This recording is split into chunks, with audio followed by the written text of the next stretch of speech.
News 24 తెలుగుకి స్వాగతం. నా పేరు రవలి. వార్తల్లోని ముఖ్యాంశాలు ఇప్పుడు చూద్దాం. అనంతపురం జిల్లా నార్పలం మండలంలో ఈ నెల 18వ తేదీన పీసీసీ అధ్యక్షురాలు వైఎస్ షర్మిల పర్యటన ఉందని సింగనమల నియోజకవర్గ కాంగ్రెస్ అధ్యక్షులు డాక్టర్ శైలజనాథ్ తెలిపారు. ఈ సభకు ప్రజలు అధిక సంఖ్యలో పాల్గొని సభను విజయవంతం చేయాలని శైలజనాథ్ పిలుపునిచ్చారు. అంటే రాళ్ల కొట్లాట తప్ప ప్రజల బాధల గురించి మాట్లాడే వాళ్ళు ఎవరు లేరు. అనంతపురం జిల్లాకు రావాల్సిన నీళ్లు, నిధులు ఎవరు మాట్లాడేవాళ్ళు. మాకు ఓటే, మాకు నన్ను చూసి ఓటే, నన్ను చూసి ఓటేయండి. అసలు ఏం చూసి ఓటేయాలి కూడా చెప్పాలా వాళ్ళు. ఇక్కడ నేను మంత్రిగా దిగిపోయే రోజున ఈ నార్పలం మండల అభివృద్ధి కోసం సొంత స్థలాన్ని కూడా ఇచ్చి ఈ టౌన్ లో పాలిటెక్నిక్ కాలేజీ కట్టమని చెప్పారు. ఎత్తకపోయి అడవిలో పడేసిన ఆడపిల్లలు భద్రంగా పోయి రావాల టౌన్ లో ఉంటే బాగుండి ఇచ్చాం ఆ రోజున. అఫ్ కోర్స్ మా ల్యాండ్ మాకు ఇచ్చేసినారనుకో, సొంత ప్రయోజనాల కోసం అరిచి పెట్టి మనం 10 మంది యాక్సిడెంట్లు అయితే ఈ వంతెన పూర్తి అయిపోయింది. ₹1 కోటి క్యాష్ పెట్టిపోయిన ఆ రోజున. ఇక్కడ మోడల్ డిగ్రీ కళాశాల కోసం స్థలం తీసి నా డబ్బులతో రోడ్డు వేసిపోయా నేను ఆ రోజున. చనిపోయిన జయసింహను గుర్తు తెచ్చుకుంటా ఉన్నా నేను. జయసింహ చెవులో జోరీలాగా పోరి అన్నా ఇది కావాలా కావాలా కావాలా. ఏంది నీళ్లు లేవు, అసలు ఈ నీళ్లు మనం దాటిపోయినాయా? తుంపెర డీప్ కట్ దగ్గరికి రావడానికే భయపడేవాళ్ళు డైవర్షన్ కోసం. కనీసం ఈ రోజున 1 ఎకరా కూడా నీళ్ళిచ్చిన దాఖలా లేదు. ఈ విషయాలు మాట్లాడండి అయ్యా అంటే నన్ను చూడు, లేకపోతే నన్ను కొట్టినారు, నన్ను తిట్టినారు, బుక్కులు రాసుకుంటా ఉన్నాం. బుక్కులో రాసుకోండి, అనంతపురం జిల్లా రైతుల కష్టాలు రాసుకోండి, ఎన్ని చెట్లు ఎండిపోతున్నాయో రాసుకోండి, ఎంతమంది ఎన్ని వందల రైతాంగం భయపడుతున్నారో రాసుకోండి, భవిష్యత్తు పైన ఆశ లేక ఏ ఇబ్బందులు పడుతున్నారో రాసుకోండి, ఏ విధంగా వాటిని సాధిస్తారో కూడా రాయండి.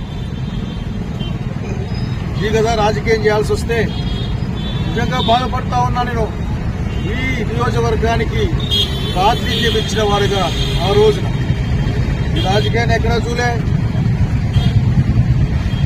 వాళ్ళకు వాళ్ళు మాట్లాడుకోవడం, మనకేం చేస్తారో చెప్పకపోవడం, మనకేమైనా చేస్తే అడిగితే మరి కేసులు పెట్టడం. ఆ కళ్ళకి ఆ మాత్రం ఎంత ఇంగిత జ్ఞానం కూడా లేదు వీళ్ళకి. ఆ రోజు ఇసుక లేదా? ఆ రోజు ఇసుకతో అవసరం లేదా? ఎందుకు ఇసుక ఆ రోజు మేము తొవ్వుకోలే, ఒప్పుకోలే. ఆ రోజున ఇసుక పోతే నీళ్లు కింద భూగర్భ జలాలు ఉండవు, నదులు ఎండిపోతాయి, జనం ఇబ్బంది పడతారని చెప్పేసి ఇసుక అమ్మలేదు. కానీ కొండలుగా వేసుకోవడం, అమ్ముకోవడం, మట్టి కొండల్ని కూడా అమ్ముకోవడమేనా? కనుక ఈ రోజున ఆంధ్రప్రదేశ్ రాష్ట్రం ఏమైనా మాట్లాడితే ఆ రోజున రాష్ట్ర విభజన జరిగింది కదా, వీళ్ళు ఏమన్నా కల్పించమని చెప్పినారా? చంద్రబాబు నాయుడు ఏమన్నా కల్పించమని చెప్పినాడా? బీజేపీ ఏమైనా కల్పించమని చెప్పిందే? అప్పటికి జనసేన ఊసు లేదులే, ఆయన లేడు. ఆయన లేకపోతే జగన్ రెడ్డి ఏమైనా చెప్పినాడా కల్పించమని? వీళ్ళంతా సంతకాలు పెట్టి మా పేపర్ చేతికిస్తే వాటికి మంత్రి పదవులను కూడా వదిలేసి గొడవ పడ్డాం ఆ రోజున.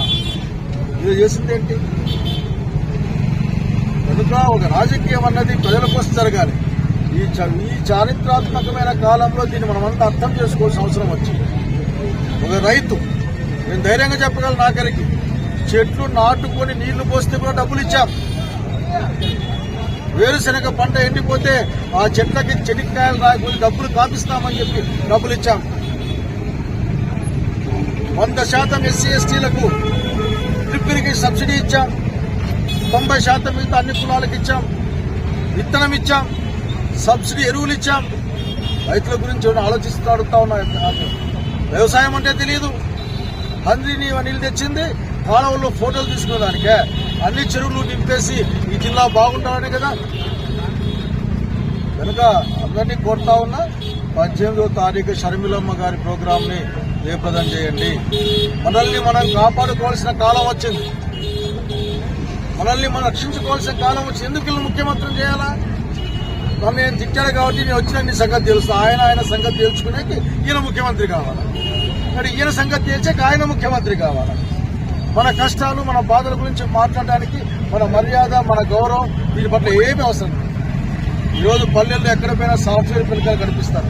మేము కాంగ్రెస్ పార్టీ చేసిన పని ఆ రోజు మీడియం కోసం పెట్టాం కంటే ప్రతి ఒక్కరు చదువుకున్నారు. కాబట్టి మళ్ళీ కోరుతా ఉన్నా 18వ తారీఖున బహిరంగ సభ ఇక్కడ ఉంటుంది. దాన్ని జయప్రదం చేయండి, ఆలోచించండి.